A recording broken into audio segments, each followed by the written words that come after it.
বিশাল মরুপথ, পাহাড়ি পথ পাড়ি দিয়ে তায়েফের মরুজমিনে গেলেন কোরআনের দাওয়াত নিয়ে, ইমানের দাওয়াত নিয়ে। কিন্তু তায়েফের লোকেরা বিশ্বনবীর দাওয়াতকে শুধু প্রত্যাখ্যান করেই থামে নাই, তারা বিশ্বনবীর সাথে অত্যন্ত খারাপ আচরণ করেছে। বিশ্বনবীকে শারীরিকভাবে হেনস্থা করেছে, আমার নবীকে শারীরিকভাবে অত্যাচার করেছে, আমার পেয়ারা নবীর গায়ে পাথর মেরেছে, বিশ্বনবীর গা বেয়ে ঝরঝর করে রক্ত ঝরেছে, নবী জামিনের মধ্যে লুটিয়ে পড়েছেন, আবার মেরেছে, আবার নবী হাঁটতে শুরু করলেন, পেছন থেকে আবার মেরেছে, আবার নবী রক্তাক্ত হয়ে জামিনের মধ্যে লুটিয়ে পড়লেন, আবার মেরেছে। বিশ্বনবীর মতো এত সুশ্রী মানব, বিশ্বনবীর মতো এত শুভ্র মানব, বিশ্বনবীর মতো এমন চমৎকার দেহাবয়ব দিয়ে রব্বুল আলামিন কাউকে বানান নাই। এরকম চমৎকার মানুষটাকে তারা তায়েফের ওই জমিনে রক্তাক্ত করেছে। বিশ্বনবী দুনিয়ার কোনো স্বার্থের জন্য সেখানে যান নাই, নিজের কোনো লাভের জন্য, প্রাপ্তির জন্য যান নাই, তায়েফবাসীদের জাহান্নামের আগুন থেকে বাঁচাতে গিয়েছেন। ঠিক কিনা বলেন? খেয়ে না খেয়ে দিন প্রচারের কাজে নিজেকে দিয়েছ বিলিয়ে, তায়েফের কাফিরেরা চিনল না সে আলো, দুষ্ট ছেলেদের পিছু দিল লেলিয়ে, পাথরের আঘাতে ক্ষত বিক্ষত হয়ে সারা শরীর থেকে রক্ত ঝরে। হে রাসূল তোমাকে ভুলি আমি কেমন করে, হে রাসূল তোমাকে ভুলি আমি কেমন করে। পারেন না আপনারা? ধরুন আমার সাথে, হাজার ব্যথা বেদনার পরে ফিরে আসনি তুমি আপন ঘরে, দিনের আলো তুমি ছড়িয়ে দিতে চলে গেলে মদিনায় মক্কা ছেড়ে। হে রাসূল তোমাকে ভুলি আমি কেমন করে, হে রাসূল তোমাকে ভুলি আমি কেমন করে। ঠিক কিনা বলেন? প্রিয় ভাইরা, তায়েফের ছেলেরা নবীকে রক্তাক্ত করলো। আমার নবী কই যাবে? কই যাবে? মক্কায় জায়গা নাই, তায়েফে জায়গা নাই। তায়েফ থেকে ভারাক্রান্ত মন নিয়ে আমার নবী মক্কায় ফিরে আসলেন। বিশ্ব নবী মক্কায় ঢুকতে পারেন না। মক্কার মরুভূমির দিকে তাকিয়ে, উপত্যকার দিকে তাকিয়ে বিশ্বনবী ধা ধা করে কাঁদেন, ঝরঝর করে। নবীর চেহারা মোবারক থেকে চোখের পানিগুলো বেয়ে বেয়ে পড়ে।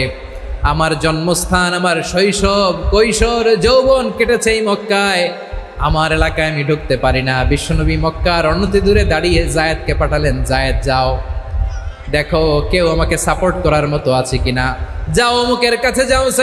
জায়েদ গেলেন, তারাও প্রত্যাখ্যান করে ফিরিয়ে দেয়। বিশ্বনবী বললেন যাও অমুক লোকের কাছে যাও, তিনিও প্রত্যাখ্যান করে ফিরিয়ে দিলেন। কেউ বিশ্বনবীকে আশ্রয় দিতে রাজি হয় না। নিজ জন্মভূমিতে বিতাড়িত বিশ্বনবী, সর্বশেষ বিশ্বনবী বললেন যাও মুতঈম ইবনে আদির ঘরে যাও। মুতঈম ইবনে আদি মুশরিক, তার কাছে যাও। গেলেন, মুতঈম ইবনে আদি রাজি হয়ে গেল। সুবহানাল্লাহ বলেন। দেখেন, অনেক বিপদের সময়ও আমি নিজে সাক্ষী, সামাজিকভাবে, রাজনৈতিকভাবে কত ঝঞ্ঝা, কত ষড়যন্ত্র, কত কনস্পাইরেসি পাড়ি দিয়ে আমাদেরকে সামনে এগিয়ে যেতে হয়। এই শত্রুদের ভেতরেও একজনকে দাঁড় করিয়ে দেয় যে আল্লাহর কোরআনের জন্য রেডি হয়ে যায়। পড়েন সুবহানাল্লাহ। মুতঈম ইবনে আদি, আল্লাহ তার মনকে নরম করে দিলেন। মুতঈম বলে, মুহাম্মদ আমি তোমাকে আশ্রয় দিব। তার দুই ছেলেকে পাঠালেন, যাও খোলা তলোয়ার নিয়ে, স্কট দিয়ে, গার্ড অফ অনার দিয়ে মোহাম্মদকে মক্কায় ঢুকাও, আর বলো আমি আমান দেব। আমান কি দিব? আমান মানে সিকিউরিটি, নিরাপত্তা। সিকিউরিটি ছাড়া, আমান দেওয়া ছাড়া কেউ থাকতে পারতো না মক্কায়। দুই ছেলে বিষ্ণু ইসা ইসলামকে নিয়ে আসলো। নবী কাবার চারদিকে তাওয়াফ করলেন, নামাজ পড়লেন। আবু জাহেল, উতবা, শাইবা, ওয়ালিদ ইবনে মুগীরা সবাই দেখে, কেউ কিছু করতে পারে না। কারণ মুতঈম ইবনে আদি ঘোষণা দিয়েছেন আমি মুহাম্মদকে আমান দিয়েছি, মুহাম্মদের গায়ে যেন কেউ স্পর্শ না করে। আওয়াজ করে পড়েন সুবহানাল্লাহ। নবীর এই বিপদকালে মুহূর্তে মুতঈমের হৃদয়টারে নরম করে দিল কে? আচ্ছা লালমনিরহাটের ভাইয়েরা বলেন, এই মুতঈম কি মুসলিম ছিল না মুশরিক? সবাই বলতে হবে মুসলিম না মুশরিক। তাহলে মুশরিকের কাছ থেকে নবী পলিটিক্যাল অ্যাসাইলাম, আধুনিক রাষ্ট্রবিজ্ঞানের ভাষায় পলিটিক্যাল অ্যাসাইলাম, যেটাকে বলে রাজনৈতিক আশ্রয়, ওনার আমান বা নিরাপত্তার এই ঘোষণায় তিনি মক্কায় ঢুকলেন। যতদিন নিরাপত্তা ছিলেন। মুতিম যখন মারা গেল, বিষ্ণু ইসলাম হিজরত করে মদিনায় চলে গেলেন, সুবহানাল্লাহ। কিন্তু মুতিম যে বিশ্বনবীর উপকার করছে এটা বিশ্বনবী ভুলে নাই। আমাদের অনেকে আছে উপকার করার পরে আর খেয়াল থাকে না, খাওয়ার পরে গলা দিয়ে নামলে আর খেয়াল থাকে না, এরকম আছে না নাই? আমার নবী ভুলে নাই। বদরের প্রান্তরে 70 জন কাফেরকে যখন বন্দি করে বিশ্বনবীর সামনে হাঁটু গেড়ে দাঁড় করানো হলো, বসানো হলো, 70 জন কাফের। কয়জন? বিশ্বনবী তাদের দিকে তাকিয়ে বললেন, সহিহ বুখারীর বর্ণনা, লাউ কানাল মুতঈম ইবনে আদি হাইয়ান সুম্মা কাল্লামানি হাউলাই নাতনা লা তারাকতুহুম লাহু। বদরের প্রান্তরে 70 জন বন্দি কাফিরের দিকে তাকিয়ে আমার নবী বললেন, আজকে মুতঈম ইবনে আদি যদি বেঁচে থাকতো আর তোমাদের 70 জনের ব্যাপারে যদি মুতঈম এক বাক্যে একটা সুপারিশ করত, তার সম্মানে আজকে তোদের সবাইকে আমি মাফ করে দিতাম। সুবহানাল্লাহ নাই? ওই যে চিল্লাচিল্লি যে কথা বোঝে নাই, কোন জিনিস মিস করছে ওরা নিজেরাও বোঝে নাই। বিশ্বনবী মুতঈমের এই সাহায্যের কথা বলে নাই। 70 জন মুশরিক হাঁটু গেড়ে বসা, নবী চাইলে এখনই এক্সিকিউশন অর্ডার দিতে পারে। তিনি বললেন, আজকে যদি মুতঈম বেঁচে থাকতো আর মুতঈম যদি তোদের জন্য সুপারিশ করতে, এই আবর্জনাগুলোর ব্যাপারে সুপারিশ করতে, আমি মুহূর্তেই তোদেরকে এমনি মাফ করে দিতাম। ইসলাম আমাদেরকে শিখায়, সূরাতুল আনআমের 108 নম্বর আয়াত থেকে আমরা বুঝলাম, কোনো ধর্মকে ছোট করা যাবে না। অন্য ধর্মকে ছোট করা মানে ইসলামকে ছোট করা। অন্য ধর্মের দেবতাকে গালি দেওয়া মানে আল্লাহকে গালি খাওয়া না। আওয়াজ করে বলেন ঠিক কি না? খবরদার, এটা করা যাবে না। আর অন্য ধর্মের দেবতাকে যদি আপনি গালি দেন, ওরা ইসলাম থেকে দূরে সরে যাবে। যাও ইসলামের প্রতি আকৃষ্ট হয়েছিল আর কোনোদিন ইসলামের ধারে কাছে আসবে না। আওয়াজ করে বলেন ঠিক কিনা? এজন্য কখনো কোনোদিন অন্য ধর্মের দেবতাদেরকে গালি দেওয়া যাবে না। অন্য ধর্মের কোনো দেবতাদেরকে আমরা গালি দিব না, গালি দিব না, বরং ইসলামের beauty, the beauty of Islam, ইসলামের সৌন্দর্যকে আমরা তুলে ধরব। আমরা যদি বিশ্বনবী সাল্লাল্লাহু আলাইহি ওয়াসাল্লামের জীবনের দিকে তাকাই, তাহলে আমি দেখব বিষ্ণু ইসলাম মক্কাতে কিংবা মদিনাতে অন্য ধর্মের লোকদের সাথে খুব পিসফুলি লাইফ লিড করেছেন। হোক মুশরিক, হোক খ্রিস্টান, হোক ইহুদি, বিশ্বনবী সবার সাথে মিলেমিশে ছিলেন। আলহামদুলিল্লাহ বলেন। ইসলাম হচ্ছে পিসফুল রিলিজিয়ান। অন্য ধর্মের প্রতি সহনশীলতার সবক ইসলাম আমাদেরকে দেয়। কিন্তু প্রতিটি মুসলিমের এটা মনে রাখতে হবে, আল্লাহর কাছে পছন্দনীয় গ্রহণযোগ্য ধর্ম, জীবনাদর্শ একটি, সেটা হচ্ছে ইসলাম। আওয়াজ করে বলেন সেটা কি? লালমনিরহাটের ভাইয়েরা আওয়াজ করে বলুন, আল্লাহর কাছে মনোনীত ধর্ম একটি, সেটা কি? এজন্য রব্বুল আলামিন বলেন, ইন্নাদ-দীনা ইনদাল্লাহিল ইসলাম, আল্লাহর কাছে মনোনীত গ্রহণযোগ্য অ্যাকসেপ্টেড ধর্ম মতাদর্শ একটা, সেটা হলো ইসলাম।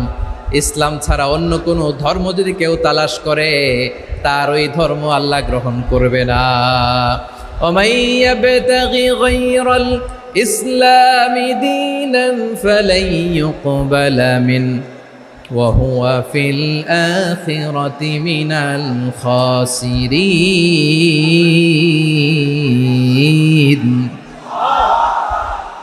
Whoever seek anything except Islam, that won't be accepted from him, and he will be loser in the day of judgment. কিয়ামতের দিন ইসলাম ছাড়া কেউ যদি অন্য কোনো ধর্ম তালাশ করেছে দুনিয়াতে, তার এই মতাদর্শ গ্রহণ করা হবে না। and he will be loser, সে হবে লুজার, ক্ষতিগ্রস্ত। হাই হাই কোম্পানির ম্যানেজার, ওর আমও শেষ, সালাও শেষ। আওয়াজ করে বলেন ঠিক কি না? এজন্য ইসলাম পেয়ে আমরা খুশি না বেজার? প্রত্যেক নামাজ শেষে আমরা আল্লাহরে বলি, আল্লাহ রাদিতু বিল্লাহি রাব্বা ওয়া বিল ইসলামি দীনা ওয়া বি মুহাম্মাদিন নাবিয়ান ওয়া রাসূলা। ও আল্লাহ, তোমারে রব হিসেবে পেয়ে আমরা খুশি। ও আল্লাহ, ইসলামকে ধর্ম হিসেবে পেয়ে আমরা খুশি। বিশ্বনবীকে আমাদের রাসূল পেয়ে আমরা খুশি। ঠিক কিনা বলেন? ইসলাম ছাড়া অন্য কোনো ধর্ম আমরা গ্রহণ করব না। ঠিক কিনা বলেন? আল্লাহর কাছে অ্যাকসেপ্টেড রিলিজিয়ান একটা, সেটা ইসলাম। তো বিশ্বনবী সাল্লাল্লাহু আলাইহি ওয়াসাল্লাম মক্কাতে কিংবা মদিনাতে খুব পিসফুলি এক্সিস্ট করেছেন, যে কোনো ধর্মের সাথে মিলেমিশে চলেছেন। তার প্রমাণ আমরা যদি রাসূল সাল্লাল্লাহু আলাইহি ওয়াসাল্লামের বায়োগ্রাফির দিকে তাকাই তাহলে দেখব তিনি মুশরিকদের সাথে পিস ট্রিটি করেছেন, শান্তি চুক্তি, পিস ট্রিটি, পিস এগ্রিমেন্ট। আপনারা হুদাইবিয়ার সন্ধির নাম শুনেছেন? আমার লালমনিরহাটের কলিজার টুকরা ভাইয়েরা, হুদাইবিয়ার সন্ধির নাম আপনারা শোনেন নাই? ষষ্ঠ হিজরিতে বিষ্ণু ঈসা ইসলাম মুশরিকদের সাথে এই ট্রিটি করেছেন, চুক্তি। কাদের সাথে? মুশরিকদের সাথে। আমরা তো মুসলমান বসতে পারি না, আমরা দুই মুসলিম ভাই একসাথে বসে চা খেতে পারি না, গল্প করতে পারি না। বিষ্ণু ঈসা ইসলাম মুশরিকদের সাথে ট্রিটি করেছেন, হুদাইবিয়ার সন্ধি। এই সন্ধির আগে মক্কা থেকে কেউ মদিনায় যেতে পারে না, মদিনা থেকে কেউ মক্কায় যেতে পারে না। কিন্তু এই সন্ধির পরে ট্রাফিক স্বাভাবিক হয়ে গেল, মক্কার লোকেরা মদিনায় আসতে পারে, মদিনার লোকেরা মক্কায় আসতে পারে। এটাকে বলে সুলহে হুদাইবিয়া, the peace agreement of Hudaibiya, শান্তি চুক্তি। আমরা পৃথিবীতে এখন অনেক শান্তি চুক্তির নাম শুনি, এগুলো সব the piece treaty of Hudaibiya থেকে কপি করা। আল্লাহু আকবার। তাহলে বিশ্বনবী সাল্লাল্লাহু আলাইহি সাল্লাম তিনি যে শান্তিপূর্ণ সহাবস্থানে বিশ্বাসী ছিলেন, মুসলমানেরা যে অন্য ধর্মের প্রতি সহনশীল, তার প্রমাণ হচ্ছে এই পিস ট্রিটি। বিষ্ণু ঈসা ইসলাম মদিনায় যে কি করলেন? মদিনায় যে বিষ্ণু ঈসা ইসলাম মদিনা চার্টার করলেন, মদিনা সনদ, সাহিফাতুল মদিনা, এটার বলে মদিনা চার্টার। যে ওয়েস্টে, ইউরোপে, আমেরিকাতে তারা অনেক চার্টার করে, এই সব চার্টার মদিনা চার্টার থেকে কপি করা। আওয়াজ করে পড়েন সুবহানাল্লাহ। বিষ্ণু ঈসা ইসলাম মদিনায় গেলেন, মদিনাতে মুসলিম, মুশরিক, ইয়াহুদি, এই তিন ধর্মের লোক মিলে সব স্টেক হোল্ডার যারা আছে সবাইকে নিয়ে বিষ্ণু ঈসা ইসলাম মদিনা চার্টার করলেন, মদিনা সনদ। পড়েন সুবহানাল্লাহ।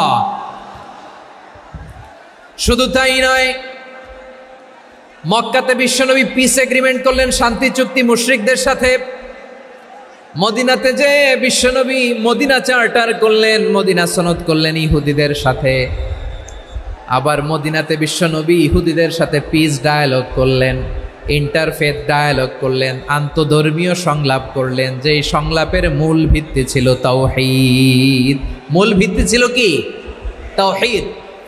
বিশ্বনবী ইহুদিদেরকে ডাকলেন, আহ্বান করলেন, কুল ইয়া আহলাল কিতাবি তাআলাউ ইলা কালিমাতিন সাওয়াইন বাইনানা ওয়া বাইনাকুম আল্লা না'বুদা ইল্লাল্লাহ ওয়া লা নুশরিকা বিহি শাইআন ওয়া লা ইয়াত্তাখিযা বা'দুনা বা'দান আরবাবাম মিন দুনিল্লাহ فإن تولوا فقولوا اشهدوا بأننا مسلمون। সুবহানাল্লাহ পড়েন।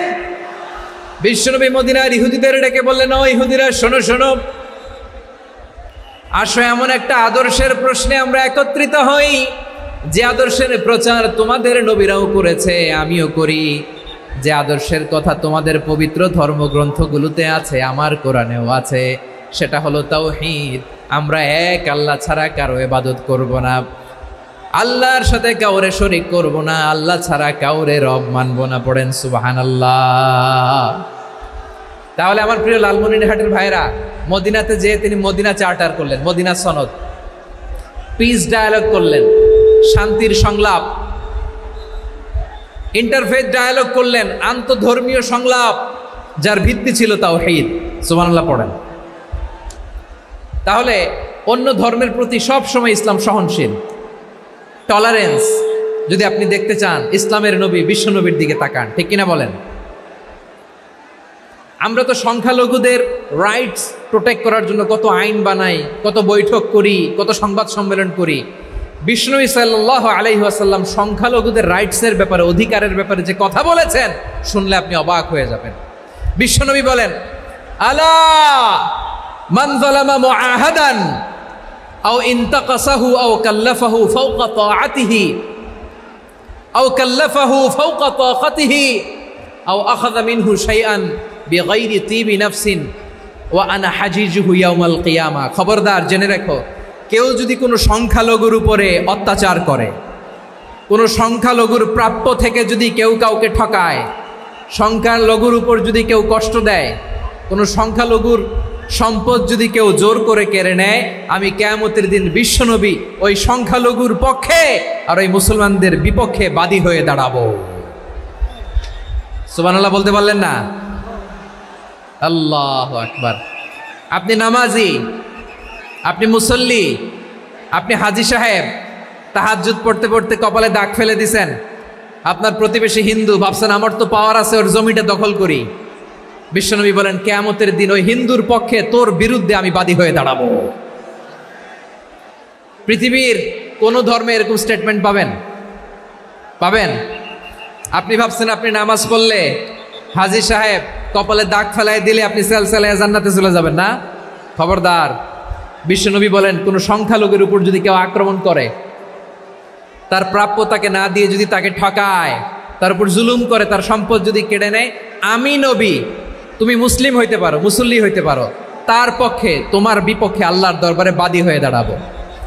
আচ্ছা লালমনিরহাটের ভাইরা, কথা বুঝতে পারলে আওয়াজ করে উত্তর দেন। বিশ্বনবী যদি কারো বিপক্ষে দাঁড়ায় কিয়ামতের দিন, আই রিপিট, আমি আবারও বলছি, বিশ্বনবী যদি কিয়ামতের দিন কারো বিপক্ষে দাঁড়ায়, ও তো সেলসেলায়া জান্নাতি, তাই না? জান্নাতি না? যে নবীর সুপারিশ ছাড়া জান্নাতের গেটও দেখা যাবে না, ওই নবী যদি বলে তোর বিপক্ষে আমি বাদী হয়ে দাঁড়াবো, ওই জান্নাতে আর ঢোকার কোনো সুযোগ আমাদের থাকবে? এখানেই শেষ না আমার প্রিয় লালমনিরহাটের ভাইয়েরা, এখানেই শেষ নয়। বিশ্বনবী বলেন মান কাতালা মুআহাদান, বুখারীর বর্ণনা, মান কাতালা মুআহাদান লাম ইয়ারাহ রাইহাতাল জান্নাহ। কেউ যদি, কোনো মুসলিম যদি অন্যায়ভাবে কোনো সংখ্যালঘুকে হত্যা করে, কোনো হিন্দুকে হত্যা করে, কোনো বৌদ্ধরে হত্যা করে, অন্যায়ভাবে কোনো মুসলিম যদি কোনো সংখ্যালঘুরে হত্যা করে, জান্নাতে যাওয়া তো দূরের কথা, ওই মুসলিম জান্নাতের ঘ্রাণও পাবে না। সেই বুখারীর বর্ণনা, মান কাতালা মুআহাদান লাম ইয়ারাহ রাইহাতাল জান্নাহ ওয়া ইন্না রিহাহা লা ইউজাদু মিন মাসিরাতি 40 আমা। যে জান্নাতের ঘ্রাণ 40 বছর দূরের রাস্তা থেকেই পাওয়া যায়। সুবহানাল্লাহ পড়েন। প্রিয় ভাইরা, এখান থেকে জান্নাতে পৌঁছতে লাগবে 40 বছর। এত দূর, কত বছর? সবাই বলেন কত বছর? এখান থেকে জান্নাতে পৌঁছতে লাগবে 40 বছর। এত দূরে থাকতেই জান্নাতের ঘ্রাণ আপনার নাকে এসে ধাক্কা মারবে। বিশ্বনবী বলেন যে ব্যক্তি কোনো সংখ্যালঘুকে হত্যা করে, জান্নাতের ঘ্রাণ তো পাবেই, জান্নাতে তো ঢুকতে পারবেই না, জান্নাতের ঘ্রাণও তার নাকে লাগবে না। পড়েন নাউযুবিল্লাহ। তাহলে সংখ্যালঘুদের ব্যাপারে ইসলামে অধিকার দেয়া আছে না নাই? লালমনিরহাটের ভাইয়ের আওয়াজ করে বলেন, আমার সংখ্যালঘু হিন্দু ভাইদের রাইটস, অধিকার আমাদের ইসলামে প্রোটেক্টেড আছে না নাই? এখানেই শেষ না। বিষ্ণু ইসলাম আপনার অমুসলিম প্রতিবেশীর সাথে ভালো আচরণ করতে বলেছে। আমাদের হয় না, এটা মুসলিম পাড়া, ওটা বৌদ্ধ পাড়া, হয় না? অনেক সময় হয় না, এটা আমাদের মুসলিম পাড়া, ওইটা হিন্দু পাড়া, এরকম আছে না নাই? লালমনিরহাটে নাই না? আছে? হিন্দু যদি আপনার প্রতিবেশী হয় কি করবেন? ওরে কষ্ট দিবেন নাকি? কেন? ও তো হিন্দু, ও তো আমার আল্লাহরে ডাকে না, ওরে কষ্ট দিলে জায়েজ হবে না? খবরদার। বিষ্ণু ইসলাম বলেন মান কানা ইউমিনু বিল্লাহ ওয়াল ইয়াউমিল আখির ফালিউকরিম জারাহ। যে আল্লাহ বিশ্বাস করে আর আখিরাতে বিশ্বাস করে, সেজন্য প্রতিবেশীর সাথে ভালো আচরণ করে। সুবহানাল্লাহ। কলিজা জুড়ায় যায় না আমার নবীর কথাগুলো শুনলে? যে আল্লাহ বিশ্বাস করে, যে আখিরাতে বিশ্বাস করে, সেজন্য প্রতিবেশীর সাথে ভালো আচরণ করে। এখানে বলছে মুসলিম প্রতিবেশী বলছে, নামাজি প্রতিবেশী বলছে, আল্লাহওয়ালা প্রতিবেশী বলছে না। প্রতিবেশী আস্তিক হোক নাস্তিক হোক, প্রতিবেশী মুমিন হোক মুশরিক হোক, প্রতিবেশী হইলেই তার সাথে ভালো আচরণের দরকার আছে না নাই? আমার প্রিয় লালমনিরহাটের ভাইয়েরা, বিষ্ণু ইসলাম ওনার ইহুদি প্রতিবেশীদের দেখাশোনা করতেন। আওয়াজ না শোনা যাক, আমারও তো দেখা যায়, আমারও তো দেখা যায়। তাকায় থাকেন, তাকায় থাকলে সওয়াব হবে। কোরআনের কথা যেখান থেকে হয় এদিকে তাকায় থাকলেই বরকত। তাকায় থাকেন, জি জি, মাইক, আমি তো আর মাইক ঠিক করতে আসি না এদিকে, এই মাইক ঠিক করব, ওই মাইক ঠিক করব, ওদিকে পাইলট বলবে হুজুর চলে আসেন।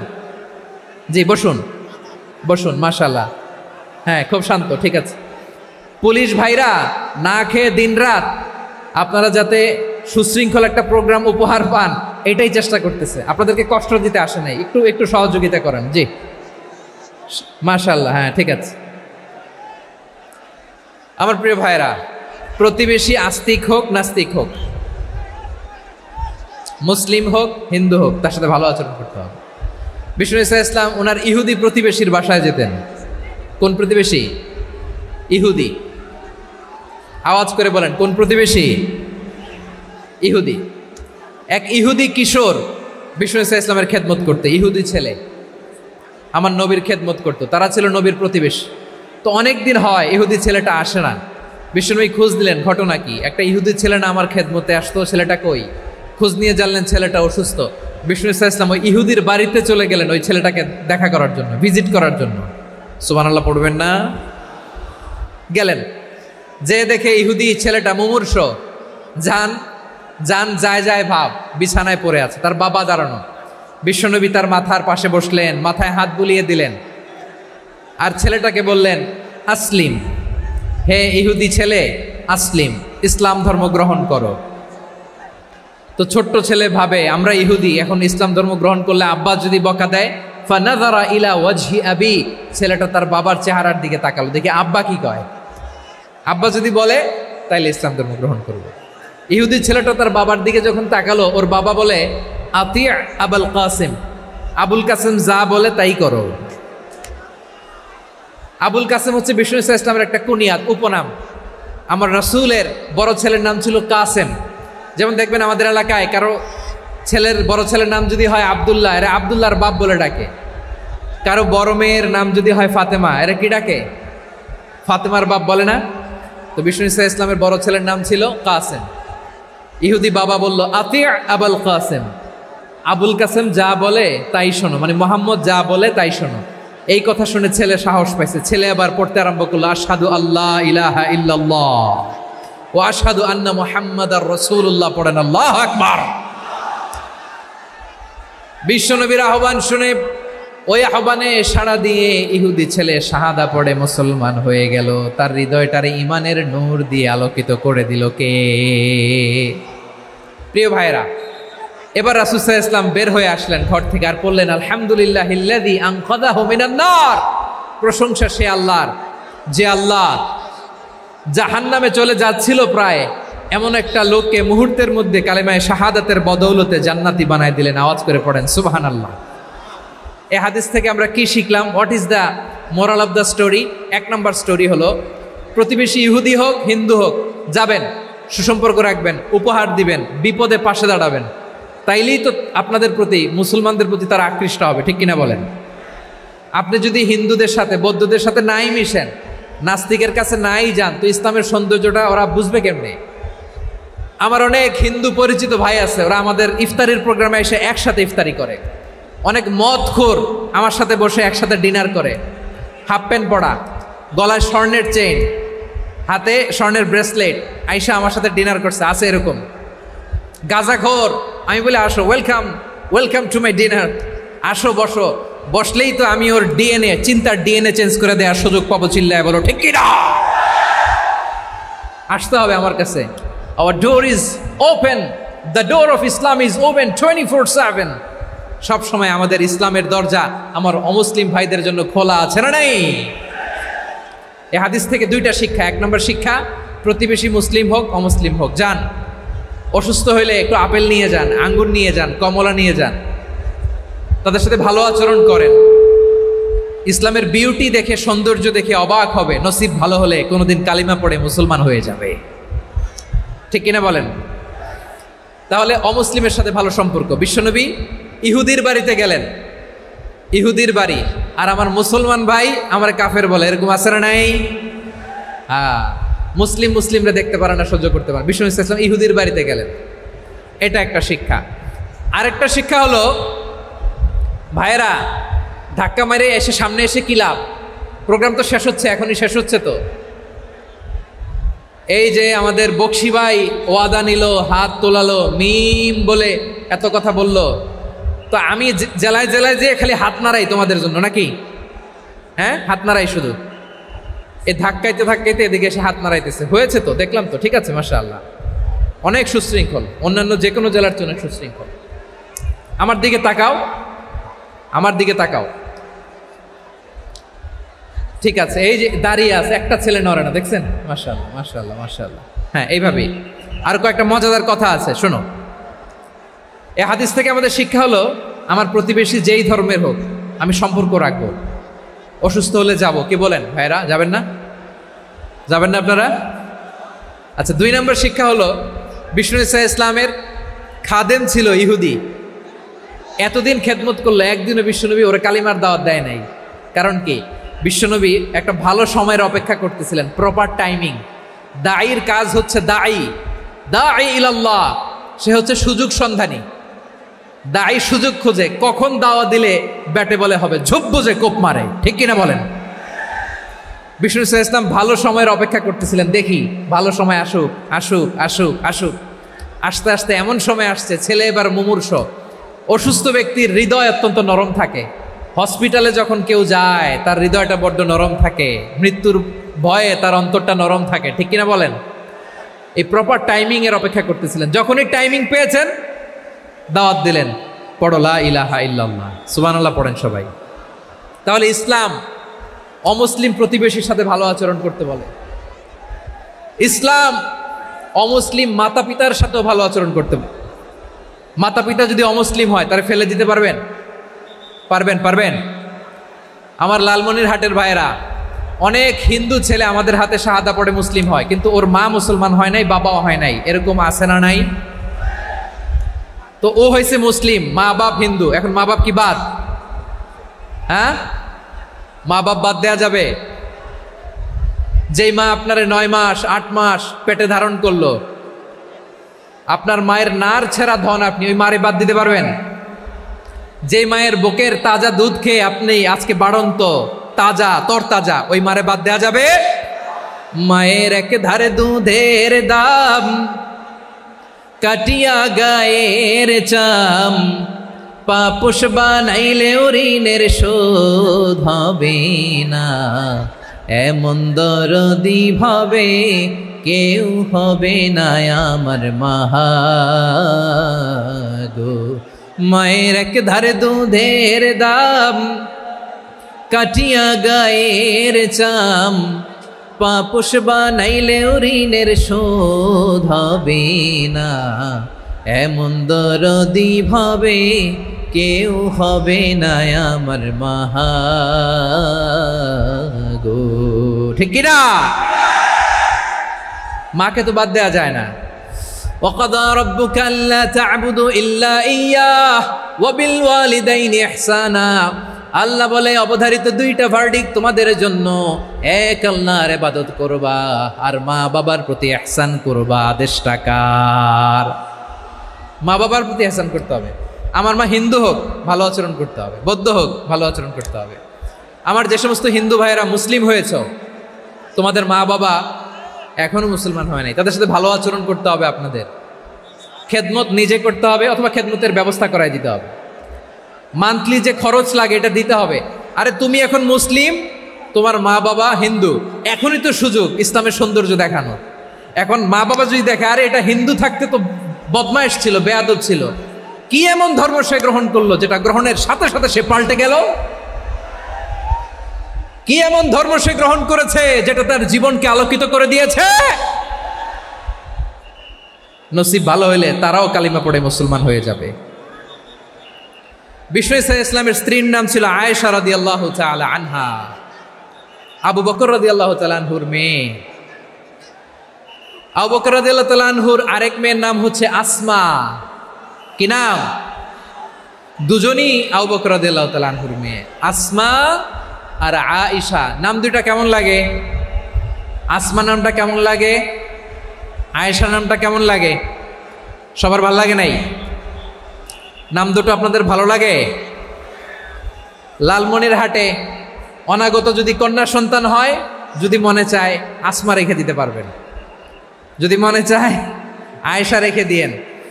দেশে বিদেশে এয়ারপোর্টে রাস্তাঘাটে শুধু বলে হুজুর একটা নাম দেন, আমার ছেলের একটা নাম দেন, মেয়ের একটা নাম দেন। তো আমার মনে আছে যশোরের 8 দিনের মাহফিলে আমি একটা দুইটা নাম দিয়েছিলাম।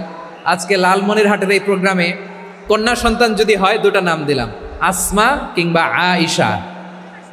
ইনশাআল্লাহ পড়েন। 2জন বোন, এক মায়ের না, বাবা এক মা 2জন। আয়েশা রাদিয়াল্লাহু তাআলা আনহার মায়ের নাম উম্মে রুমান, আর আসমা রাদিয়াল্লাহু তাআলা আনহার মায়ের নাম কুতাইলা বিনতে আব্দুল উজ্জা। আবু বকর রাদিয়াল্লাহু তাআলা আনহু 4টা বিয়ে করেছিলেন। তো একই ঘটনা ঘটেছে এই ফ্যামিলিতে। আসমা ইসলাম ধর্ম গ্রহণ করে মুসলিমা, কিন্তু তার মা কুতাইলা মুশরিকা। আই রিপিট, বোঝার জন্য আমি আবারও বলি, আসমা রাদিয়াল্লাহু তাআলা আনহা মুসলিমা, আর আসমার মা কুতাইলা, আওয়াজ করে বুঝে থাকলে বলেন, আসমার মা মুশরিকা। তার মানে মেয়ে মুসলিম, মা অমুসলিম, ভেজাল আছে না নাই? কিন্তু কুতাইলা আর ধৈর্য ধারণ করতে পারে না। নার ছেড়া ধন, কলিজার টুকরা ধন, কলিজার টুকরা সন্তান আসমারে দেখতে বড্ড মন চায়। সাইয়েদনা আসমা রাদিয়াল্লাহু তাআলা আনহা মক্কা থেকে হিজরত করে মদিনায় চলে গেলেন হুদাইবিয়ার পর।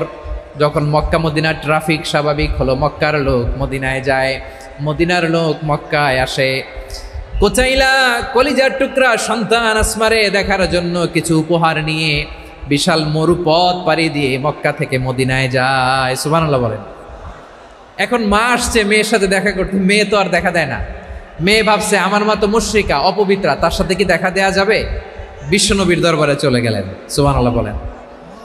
কি সৌভাগ্যবান ছিল তারা, মাসলা জানার দরকার হলেই নবীর দরবারে চলে যেত। ঘরে বউয়ের সাথে ঝগড়া হলে নবীর দরবারে চলে যেত। অনেক সাহাবী বলে আমার পেটে ক্ষুধা লাগলেও আমি নবীর কাছে চলে যেতাম, কারণ নবীর চেহারার দিকে তাকালেই আমার পেটের ক্ষুধা মিটে যেত। সাইয়েদনা আসমা রাদিয়াল্লাহু তাআলা আনহা বিশ্বনবীর কাছে চলে গেলেন, যে বললেন ইয়া রাসূলুল্লাহ ইয়া হাবিবাল্লাহ ইন্না উম্মি কাদিমাতুন ইলাইয়া ওয়া হিয়া রাগিবা।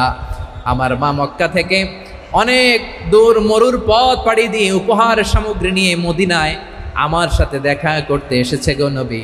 আমার জানতে বড্ড ইচ্ছে হয় আমি আমার মুশরিকা মায়ের সাথে একটু দেখা করতে পারবো কিনা। আফা আসিলুহা, আগে যেমনি আমি আমার মায়ের সাথে ভালো আচরণ করতাম, যেমনি আমি আমার মায়ের সাথে সদাচরণ করতাম গো নবী, এখন আমি মুসলিমা মা মুশরিকা, এখনো কি আগের মতো সদাচরণ করতে পারবো নাকি? বিশ্বনবী বললেন নাম সিলিহা, হ্যাঁ রে আসমা, অবশ্যই অবশ্যই, আগে ঠিক যেমন তুমি তোমার মায়ের সাথে ভালো আচরণ করতে, এখনো তেমনি আগের মতো ভালো আচরণ করবা।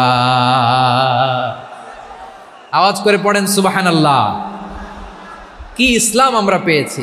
কত ব্রড মাইন্ডেড আমাদের ইসলাম, কত ওপেন মাইন্ডেড ইসলাম, কত ওপেন আপ করতে পারে, চিন্তা করতে পারেন। বিষ্ণু বললেন হ্যাঁ অবশ্যই, নাম সুলিহা, আগে যেমনি ভালো আচরণ করছো আসমা, এখন ওই রকমই করো, পারলে আরো বাড়ায় করো। সুবহানাল্লাহ বলেন। তাহলে আমার যে হিন্দু ভাইয়েরা, হিন্দু বোনেরা, ইমানের বদৌলতে দৌলতে আপনি ধন্য হয়েছেন, আপনার আম্মা আব্বা এখনো মুসলমান হয় নাই, তাদের জন্য দোয়া করেন, তাদের জন্য দোয়া করেন, আল্লাহ যেন তাদেরকেও ইমানের দৌলত দান করে। আমরা সবাই পড়ি আমিন, আরো জোরে পড়েন আমিন। এখন বলেন ইসলাম কি ন্যারো মাইন্ডেড রিলিজিয়ান না ব্রড মাইন্ডেড? লালমনিরহাটের যুবক ভাইরা আওয়াজ করো, ইসলাম কি ন্যারো মাইন্ডেড না ব্রড মাইন্ডেড? কতটা ব্রড মাইন্ডেড দেখেন। বিশ্বনবী সাল্লাল্লাহু আলাইহি সাল্লাম অমুসলিমরা যদি নবীকে উপহার দিত, ওই উপহারও বিশ্বনবী গ্রহণ করতেন। সুবহানাল্লাহ পড়েন। আপনার অমুসলিম বন্ধু যদি উপহার দেয় সেটাও আপনি নিতে পারবেন, যেটা নেওয়া জায়েজ। কিন্তু আপনার বন্ধু যদি আপনার মদের বোতল দেয়, নিতে পারবেন? হ্যাঁ, মদের বোতল দিলে পারবেন না। আপনার বন্ধু যদি আপনার পর্ক দেয়, পর্ক, শূকরের গোশত মিশ্রিত কোনো খাবার, ওটা নিতে পারবেন না। হালাল যে কোনো জিনিস নিতে পারবেন। বিশ্বনবী সাল্লাল্লাহু আলাইহি ওয়াসাল্লাম অমুসলিমদের দেয়া হাদিয়া গ্রহণ করতেন।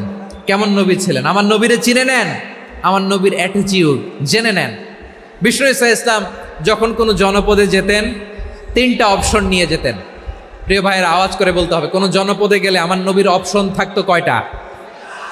আমার মতো 3 আঙ্গুল উঁচু করে দেখান আর বলুন, আমার নবী কোনো জনপদে গেলে কয়টা অপশন নিয়ে যেতেন?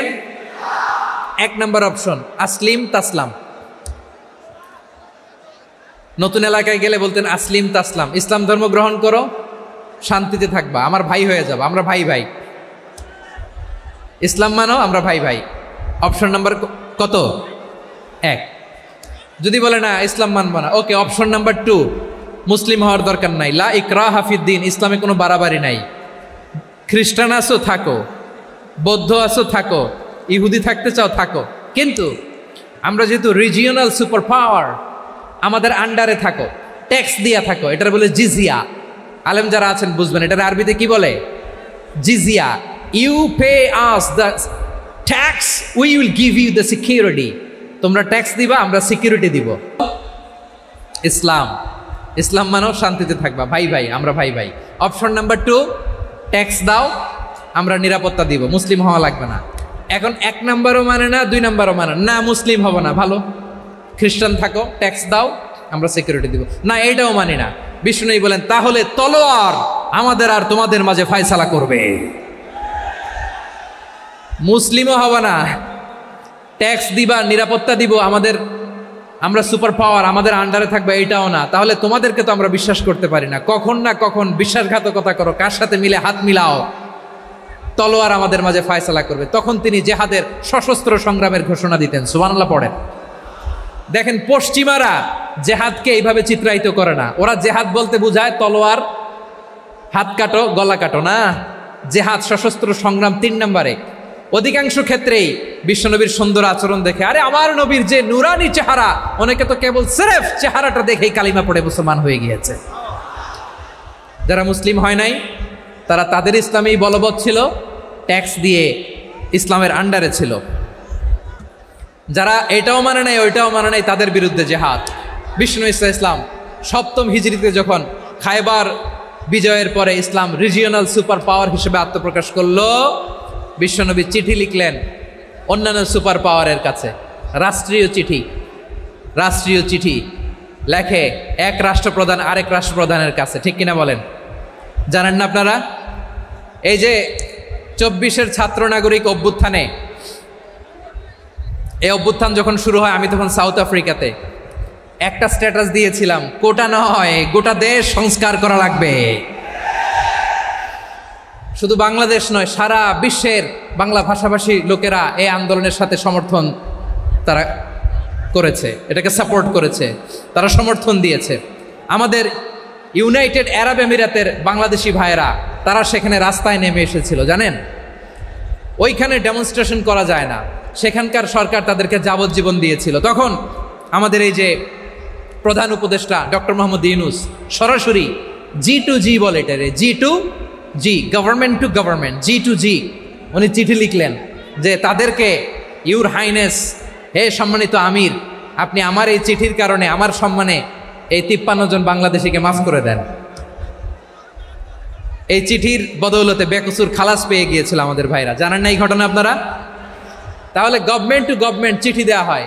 7ম হিজরিতে বিষ্ণু ইসলাম সব সুপার পাওয়ারের কাছে চিঠি দিলেন, রোমান সম্রাটের কাছে, পারস্য অধিপতির কাছে, মিশরের অধিপতির কাছে, সবার কাছে চিঠি লিখলেন।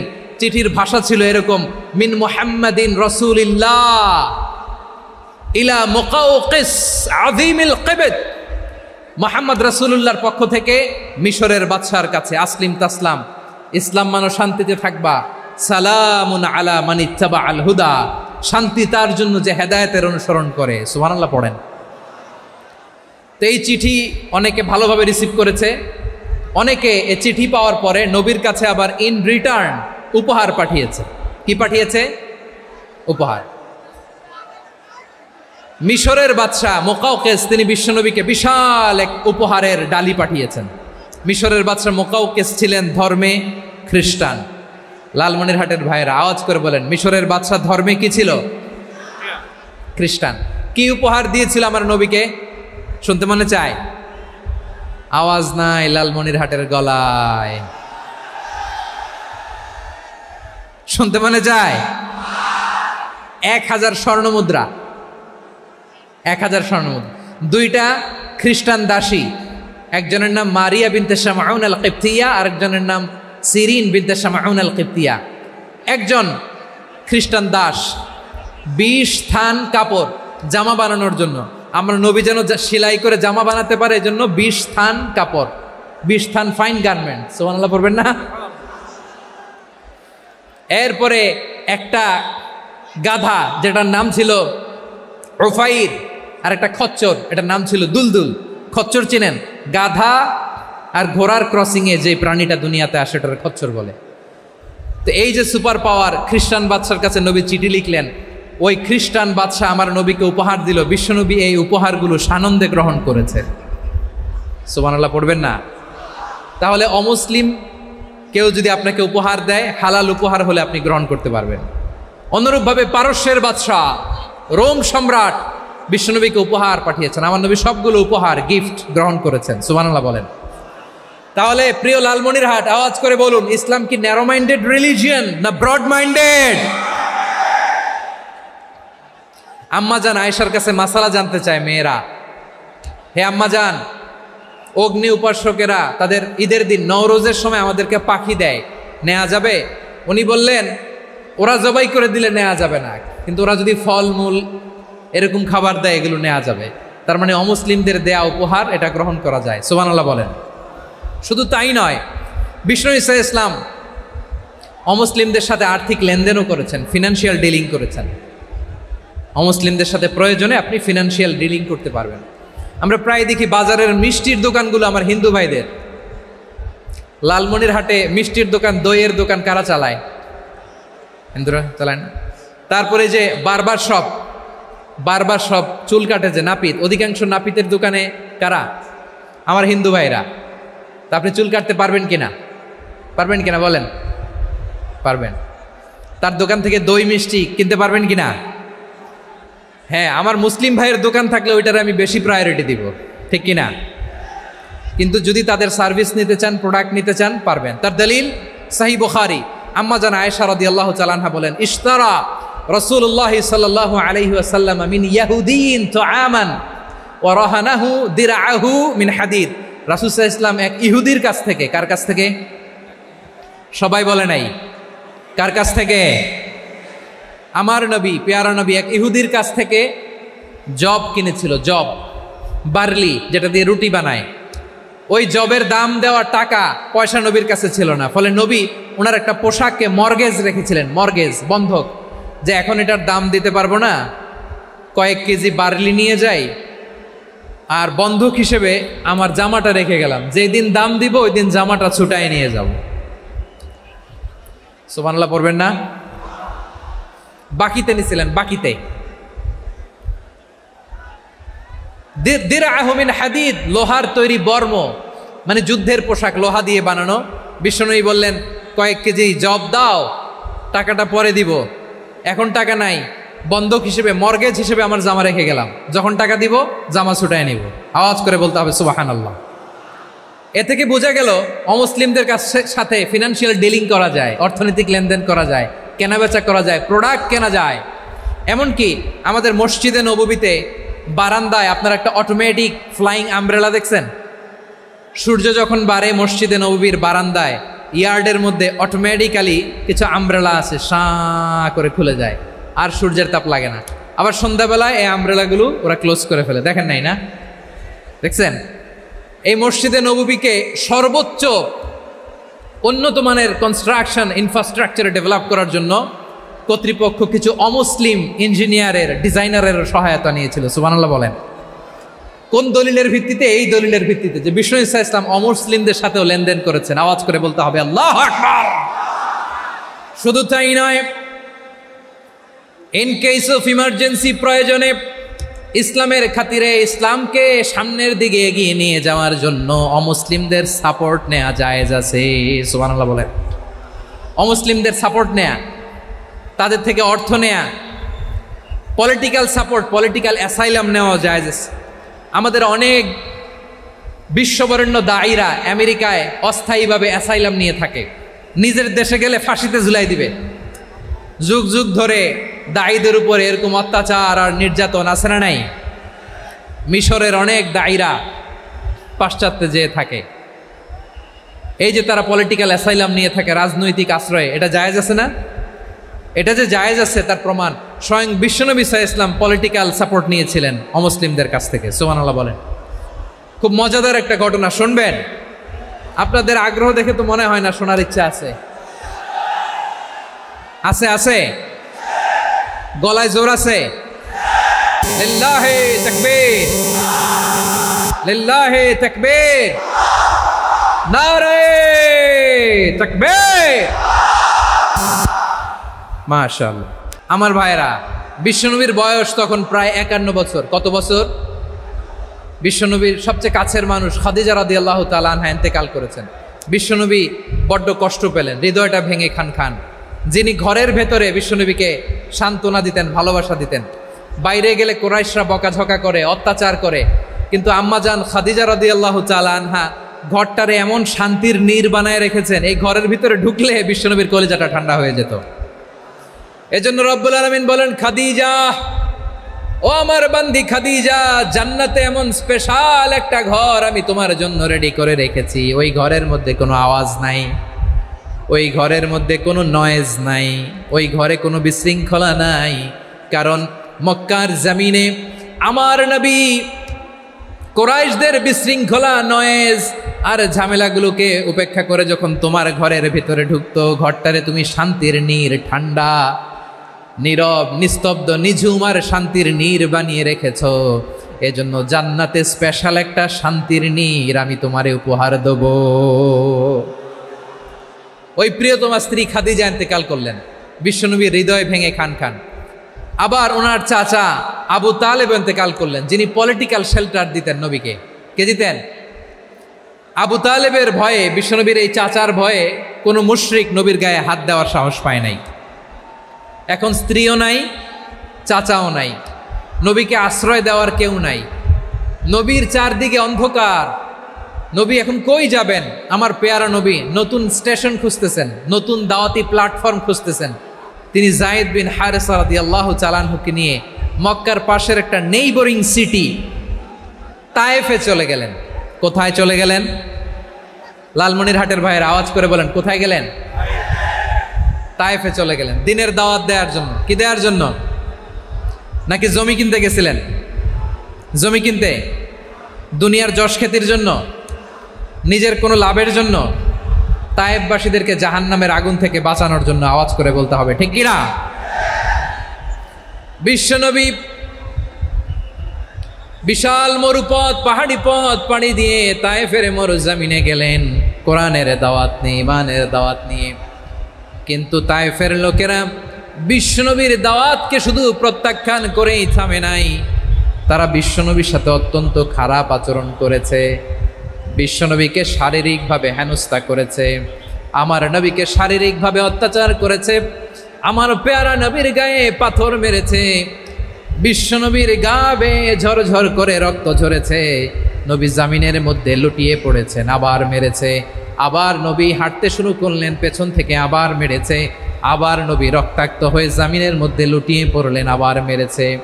বিশ্বনবীর মতো এত সুশ্রী মানব, বিশ্বনবীর মতো এত শুভ্র মানব, বিশ্বনবীর মতো এমন চমৎকার দেহাবয়ব দিয়ে রব্বুল আলামিন কাউকে বানান নাই। এরকম চমৎকার মানুষটাকে তারা তায়েফের ওই জমিনে রক্তাক্ত করেছে। বিশ্বনবী দুনিয়ার কোনো স্বার্থের জন্য সেখানে যান নাই, নিজের কোনো লাভের জন্য, প্রাপ্তির জন্য যান নাই, তায়েফবাসীদের জাহান্নামের আগুন থেকে বাঁচাতে গিয়েছেন। ঠিক কিনা বলেন? খেয়ে না খেয়ে দিন প্রচারের কাজে নিজেকে দিয়েছ বিলিয়ে, তায়েফের কাফিরেরা চিনল না সে আলো, দুষ্ট ছেলেদের পিছু দিল লেলিয়ে, পাথরের আঘাতে ক্ষত বিক্ষত হয়ে সারা শরীর থেকে রক্ত ঝরে। হে রাসূল তোমাকে ভুলি আমি কেমন করে, হে রাসূল তোমাকে ভুলি আমি কেমন করে। পারেন না আপনারা? ধরুন আমার সাথে, হাজার ব্যথা বেদনার পরে ফিরে আসনি তুমি আপন ঘরে, দিনের আলো তুমি ছড়িয়ে দিতে, চলে গেলে মদিনায় মক্কা ছেড়ে। হে রাসূল তোমাকে ভুলি আমি কেমন করে, হে রাসূল তোমাকে ভুলি আমি কেমন করে। ঠিক কিনা বলেন? প্রিয় ভাইরা, তায়েফের ছেলেরা নবীকে রক্তাক্ত করলো। আমার নবী কই যাবে? কই যাবে? মক্কায় জায়গা নাই, তায়েফে জায়গা নাই। তায়েফ থেকে ভারাক্রান্ত মন নিয়ে আমার নবী মক্কায় ফিরে আসলেন। বিশ্ব নবী মক্কায় ঢুকতে পারেন না। মক্কার মরুভূমির দিকে তাকিয়ে, উপত্যকার দিকে তাকিয়ে বিশ্বনবী ধা ধা করে কাঁদেন, ঝরঝর করে। নবীর চেহারা মোবারক থেকে চোখের পানিগুলো বেয়ে বেয়ে পড়ে। আমার জন্মস্থান, আমার শৈশব, কৈশোর, যৌবন কেটেছে এই মক্কায়, আমার এলাকায় আমি ঢুকতে পারি না। বিশ্বনবী মক্কার অনতি দূরে দাঁড়িয়ে জায়েদকে পাঠালেন, জায়েদ যাও দেখো কেউ আমাকে সাপোর্ট করার মতো আছে কিনা, যাও অমুকের কাছে যাও। জায়েদ গেলেন, তারাও প্রত্যাখ্যান করে ফিরিয়ে দেয়। বিশ্বনবী বললেন যাও অমুক লোকের কাছে যাও, তিনিও প্রত্যাখ্যান করে ফিরিয়ে দিলেন। কেউ বিশ্বনবীকে আশ্রয় দিতে রাজি হয় না। নিজ জন্মভূমিতে বিতাড়িত বিশ্বনবী, সর্বশেষ বিশ্বনবী বললেন যাও মুতঈম ইবনে আদির ঘরে যাও। মুতঈম ইবনে আদি মুশরিক, তার কাছে যাও। গেলেন, মুতঈম ইবনে আদি রাজি হয়ে গেল। সুবহানাল্লাহ বলেন। দেখেন, অনেক বিপদের সময়ও আমি নিজে সাক্ষী, সামাজিকভাবে রাজনৈতিকভাবে কত ঝঞ্ঝা, কত ষড়যন্ত্র, কত কনস্পাইরেসি পারি দিয়ে আমাদেরকে সামনে এগিয়ে যেতে হয়। এই শত্রুদের ভেতরেও একজনকে দাঁড় করিয়ে দেয় যে আল্লাহর কোরআনের জন্য রেডি হয়ে যায়। পড়েন সুবহানাল্লাহ। মুতঈম ইবনে আদি, আল্লাহ তার মনকে নরম করে দিলেন। মুতঈম বলে, মুহাম্মদ আমি তোমাকে আশ্রয় দিব। তার দুই ছেলেকে পাঠালেন, যাও খোলা তলোয়ার নিয়ে, স্কট দিয়ে, গার্ড অফ অনার দিয়ে মুহাম্মদকে মক্কায় ঢুকাও, আর বলো আমি আমান দেব। আমান কি দিব? আমান মানে সিকিউরিটি, নিরাপত্তা। সিকিউরিটি ছাড়া, আমান দেওয়া ছাড়া কেউ থাকতে পারতো না মক্কায়। দুই ছেলে বিষ্ণু ঈসা ইসলামকে নিয়ে আসলো। নবী কাবার চারদিকে তাওয়াফ করলেন, নামাজ পড়লেন। আবু জাহেল, উতবা, শাইবা, ওয়ালিদ ইবনে মুগীরা সবাই দেখে, কেউ কিছু করতে পারে না। কারণ মুতঈম ইবনে আদি ঘোষণা দিয়েছেন আমি মুহাম্মদকে আমান দিয়েছি, মুহাম্মদের গায়ে যেন কেউ স্পর্শ না করে। আওয়াজ করে পড়েন সুবহানাল্লাহ। নবীর এই বিপদকালে মুহূর্তে মুতঈমের হৃদয়টারে নরম করে দিল কে? আচ্ছা, লালমনিরহাটের ভাইয়েরা বলেন, এই মুতঈম কি মুসলিম ছিল না মুশরিক? সবাই বলতে হবে মুসলিম না মুশরিক? তাহলে মুশরিকের কাছ থেকে নবী পলিটিক্যাল অ্যাসাইলাম, আধুনিক রাষ্ট্রবিজ্ঞানের ভাষায় পলিটিক্যাল অ্যাসাইলাম, যেটাকে বলে রাজনৈতিক আশ্রয়, ওনার আমান বা নিরাপত্তার এই ঘোষণায় তিনি মক্কায় ঢুকলেন। যতদিন নিরাপত্তা ছিল ছিলেন। মুতঈম যখন মারা গেল, বিষ্ণু ঈসা ইসলাম হিজরত করে মদিনায় চলে গেলেন। সুবহানাল্লাহ। কিন্তু মুতঈম যে বিশ্বনবীর উপকার করছে এটা বিশ্বনবী ভুলে নাই। আমাদের অনেকে আছে উপকার করার পরে আর খেয়াল থাকে না, খাওয়ার পরে গলা দিয়ে নামলে আর খেয়াল থাকে না। এরকম আছে না নাই? আমার নবী ভুলে নাই। বদরের প্রান্তরে 70 জন কাফেরকে যখন বন্দি করে বিশ্বনবীর সামনে হাঁটু গেড়ে দাঁড় করানো হলো, বসানো হলো, 70 জন কাফের। কয়জন? বিশ্বনবী তাদের দিকে তাকিয়ে বললেন, সহিহ বুখারীর বর্ণনা, লাউ কানাল মুতঈম ইবনে আদি হাইয়ান সুম্মা কাল্লামানি হাউলাইন নাতনা লা তারাকতুহুম লাহু। বদরের প্রান্তরে 70 জন বন্দী কাফিরের দিকে তাকিয়ে আমার নবী বললেন, আজকে মুতঈম ইবনে আদি যদি বেঁচে থাকতো আর তোমাদের 70 জনের ব্যাপারে যদি মুতঈম এক বাক্যে একটা সুপারিশ করতো, তার সম্মানে আজকে তোদের সবাইকে আমি মাফ করে দিতাম। সুবহানাল্লাহ। নাই ওই যে চিল্লাচিল্লি যে কথা বোঝে নাই, কোন জিনিস মিস করছে ওরা নিজেরাও বোঝে নাই। বিশ্বনবী মুতঈমের এই সাহায্যের কথা বলে নাই। 70 জন মুশরিক হাঁটু গেড়ে বসা, নবী চাইলে এখনই এক্সিকিউশন অর্ডার দিতে পারে। তিনি বললেন, আজকে যদি মুতঈম বেঁচে থাকতো আর মুতঈম যদি তোদের জন্য সুপারিশ করতে, এই আবর্জনাগুলোর ব্যাপারে সুপারিশ করতে, আমি মুহূর্তেই তোদেরকে এমনি মাফ করে দিতাম। এবার বলেন, ইসলাম কি ন্যারো মাইন্ডেড না ব্রড মাইন্ডেড? শুধু তাই নয়, যাকে যে সম্মান দেয়ার আমার নবী দিতেন, হোক আস্তিক হোক নাস্তিক, হোক মুসলিম হোক অমুসলিম। বিষ্ণু ইসা ইসলাম যখন রোমান সম্রাটের কাছে চিঠি লিখেছেন, আমার প্রিয় লালমনিরহাটের ভাইরা, অল্প কয়েক মিনিট কয়েকটা জরুরি কথা বলবো, এদিকে তাকান, এদিকে তাকান। রোমান সম্রাটের কাছে বিশ্বনবী যখন চিঠি লিখলেন মিন মুহাম্মদ রাসূলিল্লাহ ইলা হিরাকলা আযীমির রোম, মুহাম্মদের পক্ষ থেকে হিরাক্লিয়াসের কাছে, যিনি হচ্ছেন আযীমির রোম। এটা নবী নিজ থেকে বানায় লিখছেন অতিরিক্ত সম্মান দিয়ে। কোন রাষ্ট্রপ্রধান যখন আসে তাদেরকে আমরা কি বলি জানেন? তার নামের শেষে HE এটা লিখতে হয়, H.E. মানে হিজ এক্সেলেন্সি। কি লেখে? হিজ এক্সেলেন্টি, অথবা ইউর হাইনেস, ইউর ম্যাজেস্টি। দেখেন বিশ্বনবী সাল্লাল্লাহু আলাইহি ওয়াসাল্লাম সব নবীদেরও নবী, তিনি একজন মুশরিক খ্রিস্টান সম্রাট, রোমান সম্রাটের কাছে চিঠি লিখতে যেয়ে লিখতেছে ইলা হিরাকলা আযীমির রোম, হিরাক্লিয়াসের কাছে আমার চিঠি, যিনি রোমের আযীম, হিজ হাইনেস, মানে রোমের অনেক সম্মানিত এক বাহাদুর। আওয়াজ করে বলেন সুবহানাল্লাহ। তার মানে যাকে যে সম্মান দেয়ার এটা বিশ্বনবী দিতেন। এমনকি যেই ইহুদিরা ভালো ছিল, এই ইহুদিদেরও প্রশংসা করেছেন বিশ্বনবী মুহাম্মদুর রাসূলুল্লাহ সাল্লাল্লাহু আলাইহি ওয়াসাল্লাম। এক ইহুদির প্রশংসা করেছেন বিশ্বনবী। ইহুদির কার? আমি তো আমার ভাইয়ের প্রশংসা করি না, আমি তো এক আলেম আরেক আলেমরে স্পেস দেই না, আমি তো এক দায়ী আরেক দায়ীর সাথে বসতে চাই না। আমার নবী ইহুদির প্রশংসা করে। কার প্রশংসা? ওই ইহুদির নাম ছিল মুখাইরেক। সিরাত গ্রন্থ ঘাটলে পাবেন। তিনি বলেছেন মুখাইরেক খাইরু ইয়াহুদ, Mukhayriq is the best of the Jews. জুইশদের মধ্যে সে সবচেয়ে ভালো। কেন প্রশংসা করলেন তার?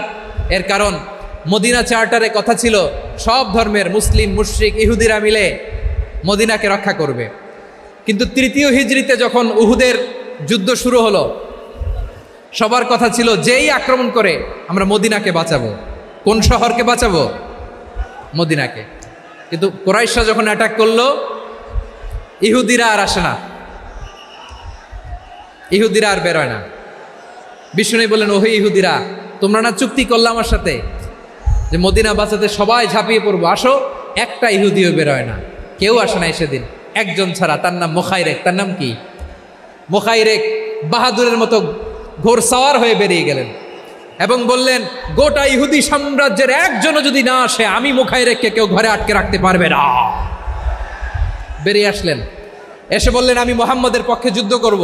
আমি মারা গেলে আমার সম্পদ আমার উত্তরাধিকারীরা পাবে না, আমার সম্পদ তোমরা মুহাম্মদকে দিয়ে দিবা। সুবহানাল্লাহ বলেন। উহুদের ময়দানে 70 জন মুসলমান শহীদ হলো। এই ইহুদি, সেও মুসলমানের পক্ষে যুদ্ধ করে নিহত হলো। সুবহানাল্লাহ বলেন। মুসলিমদের লাশ যখন নিয়ে আসা হলো, এই মুখাইরিকের লাশও নিয়ে আসা হলো। মুসলিমদের লাশের পাশে মুখাইরিকের লাশ দেখে বিশ্বনবী মুখাইরিকের প্রতি অনেক খুশি হলেন। আর বিশ্বনবী খুশি হয়ে বললেন, মুখাইরিক খায়রু ইয়াহুদ, মুখাইরিক যদিও তুমি ইহুদি, তারপরেও তুমি সব ইহুদিদের মধ্যে সেরা ইহুদি। পড়েন সুবহানাল্লাহ। আমার নবী ইহুদিকেও সম্মান দিতে কার্পণ্য করে নাই। আওয়াজ করে বলেন আল্লাহু আকবার। প্রিয় ভাইরা, এবার সর্বশেষ আওয়াজ করে বলেন, ইসলাম কি ন্যারো মাইন্ডেড নাকি ব্রড মাইন্ডেড? সবাই বলেন, ন্যারো মাইন্ডেড না ব্রড মাইন্ডেড? এজন্য অমুসলিম হইলেই তারা আমাদের শত্রু নয়। শত্রু কারা? এই লালমনিরহাটের ভাইয়েরা শোনেন, শত্রু কারা? যে সমস্ত অমুসলিম আমাদেরকে নিশ্চিহ্ন করে দিতে চায়, যে সমস্ত অমুসলিম আমাদের ভূখণ্ড থেকে আমাদেরকে তাড়িয়ে দিতে চায়, যে সমস্ত অমুসলিম আমার ধর্ম নিয়ে তুচ্ছতাচ্ছিল্য করে চিল্লায় বলেন ঠিক কিনা, তারা আমাদের শত্রু। সাধারণ অমুসলিমরা আমার শত্রু নয়। এই যে হিন্দুরা থাকে, এরা আমার ভাই, বৌদ্ধরা আমার ভাই, খ্রিস্টানরা আমার ভাই, ইহুদিরা আমার ভাই। তারা দিনই ভাই নয়, তারা মায়ের পেটের ভাই নয়, তারা মানবিক দিক থেকে ভাই। ও মানুষ, আমিও মানুষ। ইসলাম মানুষকে সম্মান করে, চিল্লায় বলো ঠিক কিনা। যারা আমাদের অস্তিত্বকে নিশ্চিহ্ন করতে চায়, যারা আমাদের ভূখণ্ডকে দখল করতে চায়, যারা আমাদেরকে নিয়ে মকারি করে, ফান করে, টিটকারি করে, আমার ধর্ম নিয়ে খেলা করে, তাচ্ছিল্য করে, ওদের বিরুদ্ধে আমাদের জিহাদ। সাধারণ মুসলিম আমাদের শত্রু নয়। আপনি জানেন নিউ ইয়র্কে, আমি তো নিউ ইয়র্কে ছিলাম অনেক দিন, ওখানে ফিলিস্তিনিদের পক্ষে যখন আমরা মিছিল করেছি অনেক ইহুদি আমাদের সাথে মিছিলে দাঁড়িয়েছে, কারণ ওরাও জানে এই ভূখণ্ড ফিলিস্তিনিদের ভূখণ্ড। আওয়াজ করে বলো লালমনিরহাট ঠিক কি না? ইসরায়েলের রাজধানী খোদ তেল আবিবে অনেক ইহুদিরা বেঞ্জামিন নেতানিয়াহু তার বিরুদ্ধে মিছিল করেছে। তো তারা কি আমাদের শত্রু? না। অনেক খ্রিস্টান আমাদের সাথে আমাদের স্বার্থ রক্ষায় আমাদের পাশে দাঁড়িয়েছে। খেয়াল রাখবেন, হিন্দু আর হিন্দুত্ববাদ এক নয়, ইহুদি ধর্ম আর জায়নিজম এক নয়। জায়নিজমের বিরুদ্ধে আমাদের সংগ্রাম, আমাদের জেহাদ, চিল্লায় বলেন ঠিক কিনা? এই যে ফিলিস্তিনের ভাইয়েরা তারা তাদের স্বাধীনতা সংগ্রামের জন্য লড়াই করছে, করে যাচ্ছে, আমরা এটাকে সমর্থন জানাই, চিল্লায় বলো ঠিক কিনা? কাশ্মীরের ভাইয়েরা স্বাধীনতার জন্য সংগ্রাম করছে, আমরা সেই সংগ্রামকে সমর্থন জানাই, আওয়াজ করে বলো ঠিক কিনা? যারাই আমাদের ইসলামকে নিশ্চিহ্ন করতে চায় তাদের বিরুদ্ধে আমাদের সংগ্রাম, আওয়াজ করে বলতে হবে ঠিক কিনা?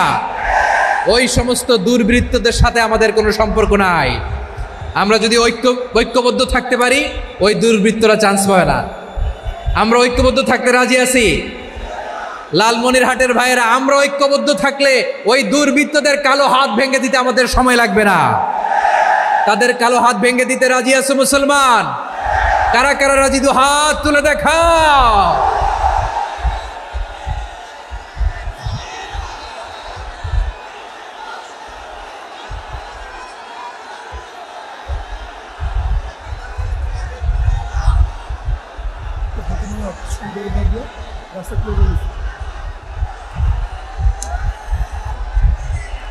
আমার প্রাণপ্রিয় লালমনিরহাটের ভাইয়েরা, শত্রু কাফের আর অশত্রু কাফেরের মধ্যে পার্থক্য আছে না নাই?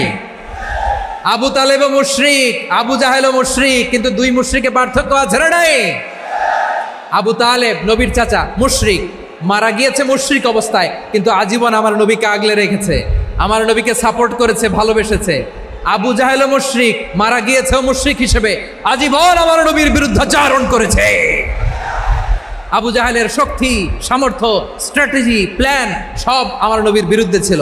এই আবু জাহেলের কারণে একটা দিন শান্তিতে আমার নবী মক্কায় ঘুমাতে পারে নাই, চিল্লায় বলেন ঠিক কিনা? এজন্য রব্বুল আলামিন বলেন, লা ইয়ানহাকুমুল্লাহু আনিল্লাযীনা লাম ইউকাতিলুকুম ফিদ-দীনি ওয়া লাম ইখরিজুকুম মিন দিয়ারিকুম আন তাবাররুহুম ওয়া তুকসিতু ইলাইহিম ইন্নাল্লাহা ইউহিব্বুল মুকসিতিন। আল্লাহ বলে, গোলামেরা শোনো শোনো, যে সমস্ত অমুসলিম তোমাদের সাথে ধর্মযুদ্ধে লিপ্ত হয় না, তোমাদের বিরুদ্ধে যে সমস্ত অমুসলিম অস্ত্র ধরে না, যে সমস্ত অমুসলিম তোমাদেরকে তোমাদের জন্মস্থান থেকে, ভূখণ্ড থেকে তাড়িয়ে দেয় না, তাদের সাথে ভালো আচরণ করতে আমি আল্লাহ নিষেধ করি নাই। তাদের সাথে সদাচরণে কোনো নিষেধাজ্ঞা নাই, বরং তাদের সাথে সদাচরণ করো, এটাই আমি আল্লাহ চাই। তাহলে আমার যে অমুসলিমরা আমাদের সাথে শত্রুতা করে না, তুচ্ছতাচ্ছিল্য করে না, আমাদের ভূমি থেকে আমাদেরকে উচ্ছেদ করতে চায় না, আমাদের বিরুদ্ধে অস্ত্র ধরে না, ওই অমুসলিম ভাইদের সাথে আমাদের কোনো দ্বন্দ্ব আছে? কোনো বিরোধ আছে? বরং আছে ভালোবাসা। বরং আছে কি? এই ভালোবাসা দিয়ে আমরা বিশ্ব জয় করব। রাজি আছো মুসলমান? আমাদের পুঁজি ভালোবাসা। আমাদের পুঁজি কি?